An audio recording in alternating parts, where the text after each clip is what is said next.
Hello everyone, आज इस video में हम लोग डिस्कस करने वाले हैं करंट अफेयर्स की क्विज 10 अक्टूबर के। वीडियो को स्टार्ट करते हैं। आप लोग चैनल पर नए हैं तो चैनल को सब्सक्राइब कर लें, वीडियो अच्छी लगी तो वीडियो को लाइक कर दें। यहाँ पे फर्स्ट क्वेश्चन है, consider the following statements regarding living planet report. अभी लिविंग प्लैनेट रिपोर्ट जो है वो रिलीज़ की गई है, इससे रिलेटेड यहाँ पे स्टेटमेंट है। It is an annual report of world wild life fund. यहाँ पे फर्स्ट स्टेटमेंट है, यहाँ पे कह रहा है कि एनुअल रिपोर्ट होती है वर्ल्ड वाइल्ड लाइफ फंड की लिविंग प्लैनेट रिपोर्ट। ये यहाँ पे इनकरेक्ट हो जाएगा। इनकरेक्ट क्यों हो जाएगा? क्योंकि ये एनुअली रिलीज़ नहीं की जाती है ये रिपोर्ट, ये बाइनियल रिपोर्ट होती है। ये जो रिपोर्ट होती है ये बाइनियल रिपोर्ट होती है। बाइनियल रिपोर्ट होती है यानी कि 2 साल में एक बार इसको रिलीज़ किया जाता है। और रिलीज़ कौन करता है? World wild life fund. ये आपको जहन में रखना है कि वर्ल्ड वाइल्ड लाइफ फंड की रिपोर्ट होती है living planet report. Living planet report release करता है world wild life fund biennial. ये बाइनियल रिपोर्ट होती है। यहाँ पे स्टेटमेंट 1 क्या हो जाएगा? इनकरेक्ट हो जाएगा क्योंकि यहाँ पे एनुअली लिखा था। देन सेकेंड स्टेटमेंट है यहाँ पे, According to the report, the monitored global wildlife population declined by more than 70% in last 50 years. ये जो है ये बिल्कुल करेक्ट स्टेटमेंट है कि रिपोर्ट के अकॉर्डिंग अगर हम देखें तो ये ग्लोबल वाइल्ड लाइफ पॉपुलेशन है ये डिक्लाइन हुई है, 70% तक डिक्लाइन हुई है लास्ट 50 ईयर्स में। ये स्टेटमेंट जो है यहाँ पे सेकेंड स्टेटमेंट बिल्कुल करेक्ट है। थर्ड स्टेटमेंट क्या कह रही है? The population decline is due to habitat loss and degradation only.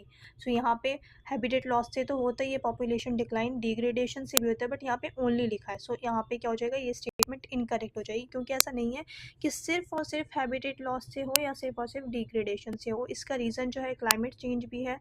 Climate change की वजह से भी जो डिक्लाइन देखने को मिला है पॉपुलेशन में वो क्लाइमेट चेंज की वजह से भी देखने को मिला है, और जो इम्पैक्ट पड़ा है इन्वेसिव स्पीशीज़ का इनकी वजह से भी ये डिक्लाइन देखने को जो है वो मिला है। यहाँ पे जो है स्टेटमेंट 3 भी इनकरेक्ट हो जाएगी। यहाँ पे सिर्फ और सिर्फ जो आंसर होगा वो क्या होगा? ओनली वन स्टेटमेंट, क्योंकि यहाँ पे सिर्फ और सिर्फ एक ही स्टेटमेंट करेक्ट है, सेकंड स्टेटमेंट। यहाँ पे आंसर जो होगा वो क्या होगा? Only one. यहाँ पे हमसे करेक्ट पूछा था how many of the above statements are correct. Answer क्या होगा? Only one. Second question is Nobel prize 2024 in chemistry awarded for.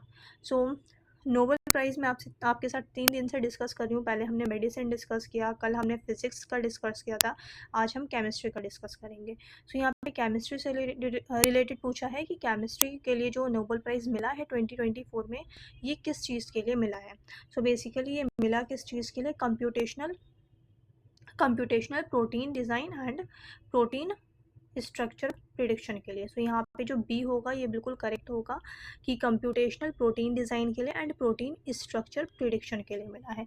और एक चीज़ और कि टोटल जो मिला है नोबल प्राइज़ केमिस्ट्री के लिए ये 3 इंडिविजुअल्स को मिला है। 3 इंडिविजुअल्स को मिला है यहाँ पे केमिस्ट्री के लिए नोबल प्राइज़।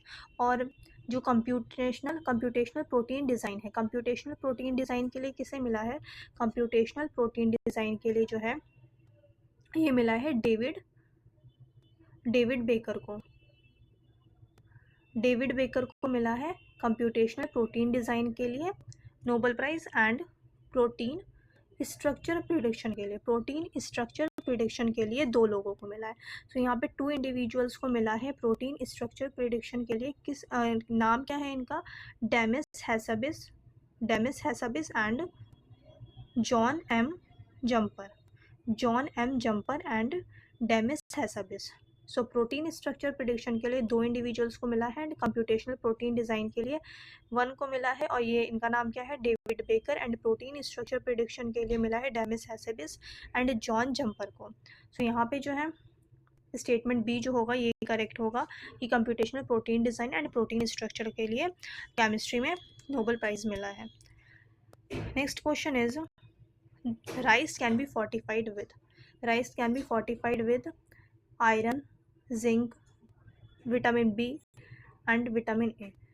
ये चारों ही जो है रिलेटेड है, ये चारों ही सही हैं। आयरन, जिंक, बी विटामिन, मतलब विटामिन बी जो होता है वो काफ़ी सारे होते हैं, B12, B6, तो बी विटामिन की सारी कैटेगरीज देख लें। और विटामिन ए। यहाँ पे चारों ही करेक्ट है। जो आंसर होगा वो होगा all of the above. Correct पूछा है यहाँ पे सो आंसर क्या है 1 2 3 एंड 4। सो डी आंसर जो है यहाँ पे हमारा बिल्कुल राइट आंसर होगा 1 2 3 and 4। The next question is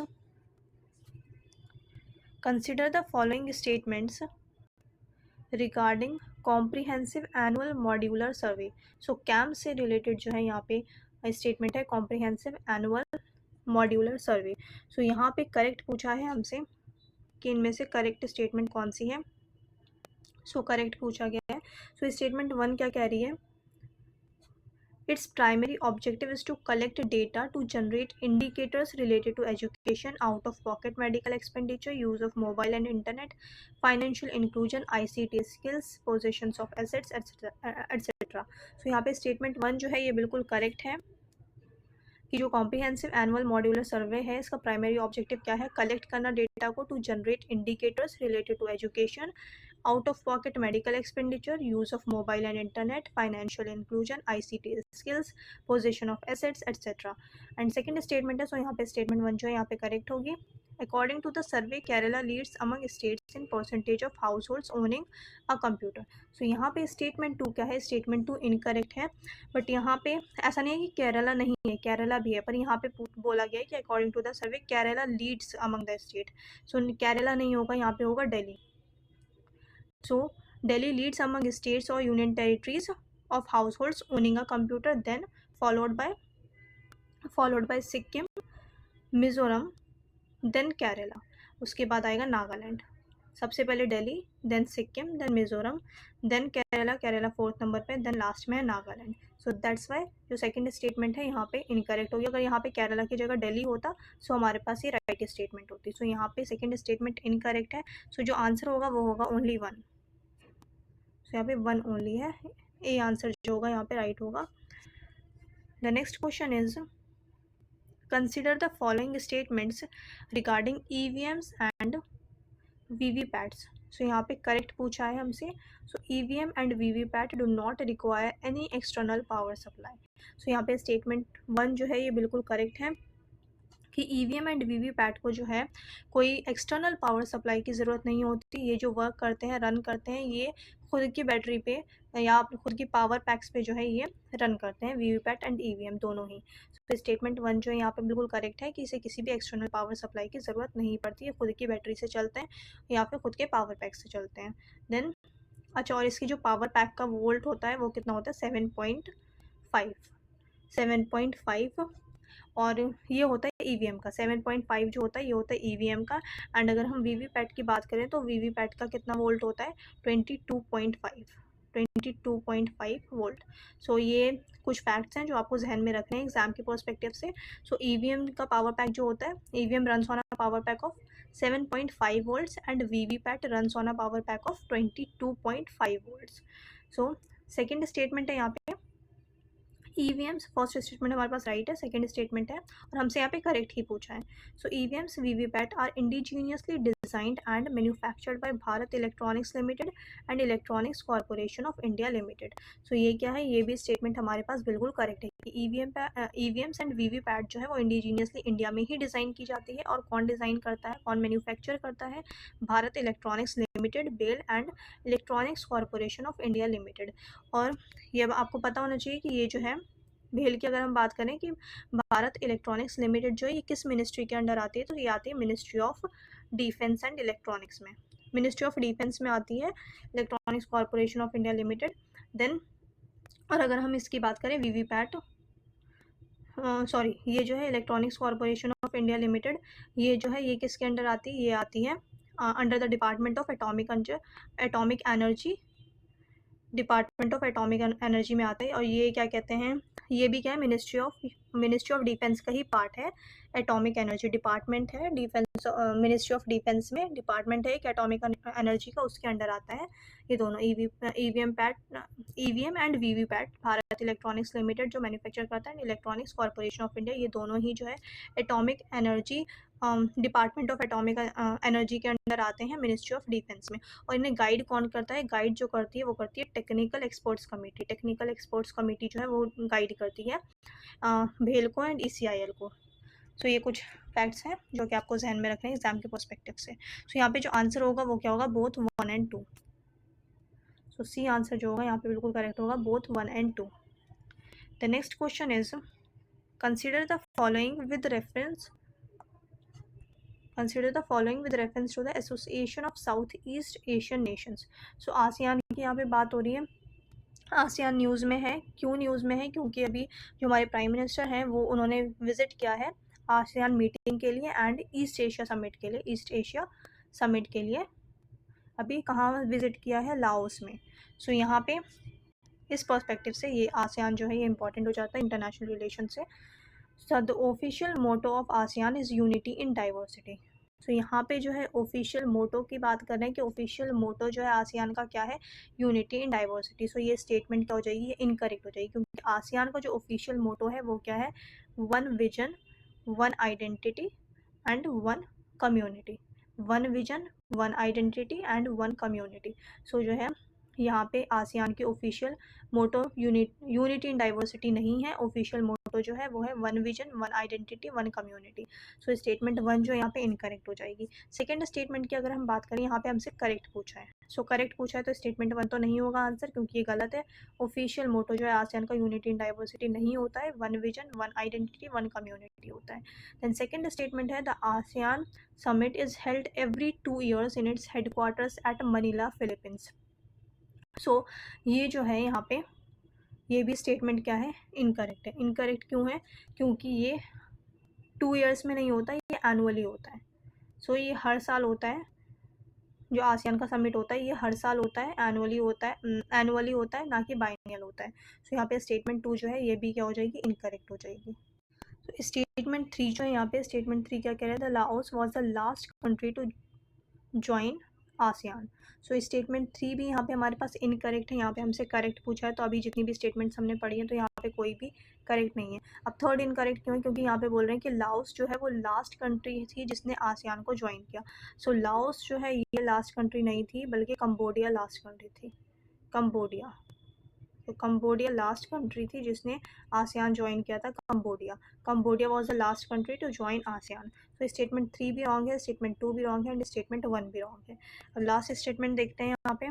the main purpose of the ASEAN summit is to discuss trade deals with the developed countries. So यहाँ पे स्टेटमेंट 4 भी हमारे पास इनकरेक्ट है, क्योंकि आसियान समिट का जो मेन पर्पस है वो ट्रेड डील से डिस्कस करना नहीं है. यहाँ पे रीजनल पीस की बात की जाती है. जो मेन थीम है, मेन पर्पस है वो क्या है? Regional piece and cooperation. So fourth statement भी क्या हो जाएगी? यहाँ पे इनकरेक्ट हो जाएगी. फोर्थ स्टेटमेंट भी क्या यहाँ पे इनकरेक्ट है. मेन पर्पस आसियान समिट में ट्रेड डील्स की डिस्कस करना नहीं होता डेवलप्ड कंट्रीज़ के साथ, बल्कि रीजनल पीस एंड कोऑपरेशन जो है ये डिस्कस किया जाता है. पीस से रिलेटेड जो होते हैं कि रीजनल पीस कैसे डेवलप किया जाए, ये सारी चीज़ें डिस्कस की जाती है. सो यहाँ पे आंसर क्या हमसे पूछा था कि यहाँ पे कितनी स्टेटमेंट्स करेक्ट है. सो यहाँ पे कोई भी स्टेटमेंट करेक्ट नहीं है. सो यहाँ पे जो होगा आंसर क्या होगा? आंसर होगा हमारे पास none of the above. So D answer होगा. The next question is which of the following statements are correct in respect of the Nobel Prizes for 2024 in chemistry. सो ये अभी डिस्कस किया है मैंने आपके साथ. यहाँ पे देखते हैं क्या स्टेटमेंट्स हैं. So Demis, Hassabis and John Jumper only won the 2024 Nobel prize in chemistry. मैंने अभी आपके साथ डिस्कस किया था कि 3 इंडिविजुअल्स को मिला है केमिस्ट्री में नोबल प्राइज़ 2024 में. सो यहाँ पे क्या हो जाएगा? ये इनकरेक्ट हो जाएगा, क्योंकि यहाँ पे क्या बोल रहे हैं कि demise, Hassabis and John jumper जो थे ये ओनली पर्सन थे जिन्हें नोबल प्राइज़ मिला. नहीं, मैंने आपको पहले बताया था 3 इंडिविजुअल. डेविड बेकर को भी मिला है केमिस्ट्री में नोबल प्राइज़. अब सेकेंड क्या है? सेकेंड स्टेटमेंट कह रही है the primary focus of the 2024 Nobel prize in chemistry was protein structure prediction and design. Protein structure prediction and design. So यहाँ पे सेकंड स्टेटमेंट क्या है? सेकंड स्टेटमेंट हमारे पास करेक्ट है. जो प्राइमरी फोकस था ये नोबल प्राइज़ में केमिस्ट्री में, सो ये जो मेन फोकस था ये था protein structure prediction and design. तो स्टेटमेंट 2 जो है यहाँ पे करेक्ट है. देन थर्ड स्टेटमेंट क्या कह रही है? Hessabis and Jumper received the other half of the prize for their hand in developing an artificial intelligence model called AlphaFold 2. सो ये जो है यहाँ पे करेक्ट होगा, क्योंकि मैंने अभी बताया था 3 इंडिविजुअल्स को मिला है, और यहाँ पे भी यही कह रहे हैं कि Hessabis एंड जम्पर को रिसीव हुआ other half of the prize for their. अच्छा, और इन्होंने क्या डेवलप्ड किया है ये भी आपको पता होना चाहिए. इसका नाम पता होना चाहिए, मैंने अभी ऊपर डिस्कस किया था पर नाम वहाँ पे डिस्कस नहीं किया था। सो यहाँ पे जो आर्टिफिशियल इंटेलिजेंस मॉडल जिसका नाम है अल्फा फोल्ड। सो स्टेटमेंट 3 क्या है यहाँ पे, स्टेटमेंट 3 भी करेक्ट है, 2 भी करेक्ट है एंड 3 भी करेक्ट है, 1 इनकरेक्ट है।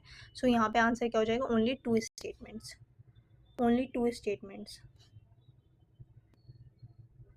सो यानी कि ये जो है 2 एंड 3 जो है सही था, तो बी जो होगा हमारे पास राइट आंसर होगा। The next question is which of the following is a की operational advantage of the MQ9B। MQ9B का जो है ये एडवांटेज क्या है, इस चीज़ का की ऑपरेशनल एडवांटेज क्या है। So it has a low operational cost compare to manned aircraft. So A जो होगा यहाँ पे ये राइट आंसर होगा कि ये इसका जो ऑपरेशनल कॉस्ट है ये लो है, और अगर हम इसको कंपेयर करें मैन्ड एयरक्राफ्ट से। सो ए जो होगा यहाँ पे राइट आंसर होगा बिल्कुल। सो MQ9B जो बेसिकली ये क्या है, high altitude long endurance unmanned air vehicle. So यहाँ पे जो है MQ9B क्या है, high altitude long endurance unmanned aerial vehicle. And basically इसको जो डिज़ाइन किया है, इसको डेवलप्ड किसने किया है, ये भी आपको पता होना चाहिए। इसे डेवलप्ड किया है MQ9B को किसने डेवलप्ड किया है, जनरल एटॉमिक्स एरोनॉटिकल सिस्टम ने। So and it is capable of flying for over 24 hours at altitude exceeding 40,000 feet. So ये कुछ फैक्ट्स हैं जो कि एग्जाम के पर्सपेक्टिव से इम्पॉर्टेंट है। सो यहाँ पे नेक्स्ट क्वेश्चन है, consider the following with reference to the monetary policy committee. So monetary policy committee से रिलेटेड यहाँ पे स्टेटमेंट है। फर्स्ट स्टेटमेंट है, the MPC meets once every 2 months to review and set the monetary policy. So यहाँ पे ये statement क्या है, ये स्टेटमेंट बिल्कुल करेक्ट होगी कि हर 2 महीने में मिलते हैं, या फिर कितनी बार ऐसे क्वेश्चन भी आ जाता है कि the MPC meets once every 2 months और 6 टाइम्स अ ईयर। सो ऐसे भी आ जाएगा और 6 टाइम्स अ ईयर। सो कितनी बार ऐसे भी दे देते हैं। सो एवरी 2 मंथ्स और साल में 6 बार मिलती हैं और हर 2 महीने में 1 बार। So MPC meets once every 2 months to review and set monetary policy को सेट करने के लिए, रिव्यू करने के लिए। सो स्टेटमेंट 1 जो है यहाँ पे राइट है बिल्कुल। सेकेंड स्टेटमेंट है, in case of a disagreement among the MPC members on the policy rate the decision is made by the majority votes. So यहाँ पे जो है सेकेंड स्टेटमेंट भी करेक्ट है कि अगर डिसएग्रीमेंट होता है MPC मेंबर्स के बीच में, सो जो डिसीजन लिया जाता है वो मेजॉरिटी वोट्स के थ्रू लिया जाता है। सो स्टेटमेंट 2 जो है ये भी यहाँ पे करेक्ट है। और यहाँ पे हमसे करेक्ट पूछा है, how many of the above is are correct. So last statement क्या है, the MPC uses various tools like cash reserve ratio CRR open market operations to implement the monetary policy. So यहाँ पे third statement भी क्या है, यहाँ पे third statement भी बिल्कुल करेक्ट है। सो आंसर क्या होगा, all the 3 statements are correct. So answer C जो होगा यहाँ पे हमारे पास राइट आंसर होगा। The next question is consider the following statements. Statement 1 क्या है, the decrease in the cash reserve ratio और CRR increases the liquidity in the banking system. So यहाँ पे स्टेटमेंट 1 क्या है, स्टेटमेंट 1 बिल्कुल करेक्ट है कि CRR जो है जब डिक्रीज होता है तो लिक्विडिटी बैंकिंग सिस्टम की वो इंक्रीज होती है। सो स्टेटमेंट 1 क्या है यहाँ पे बिल्कुल करेक्ट है। सेकेंड स्टेटमेंट कह रहा है, the central bank will decrease the CRR to combat high inflation. So central bank या RBI, यहाँ पे कह रहे हैं कि RBI जो है वो डिक्रीज कर देता है CRR को कॉम्बैट करने के लिए हाई इन्फ्लेशन रेट्स को। सो यहाँ पे जो है ये क्या होगा, ये बिल्कुल इनकरेक्ट है। सेकेंड स्टेटमेंट जो है ये इनकरेक्ट होगा क्योंकि ये RBI या सेंट्रल बैंक जो है वो डिक्रीज नहीं करता है, इंक्रीज करता है CRR to combat high inflation. So ये सेकेंड स्टेटमेंट यहाँ पे इनकरेक्ट है। सो यहाँ पे हमसे करेक्ट पूछा तो आंसर होगा only 1। So only 1 is the right answer. I hope आप लोगों को वीडियो अच्छी लगी होगी, क्विज अच्छे लगे होंगे। चैनल पर आप लोग नए हैं तो चैनल को सब्सक्राइब कर दें, वीडियो अच्छी लगी तो वीडियो को लाइक कर दें। अब मिलते हैं नेक्स्ट वीडियो में।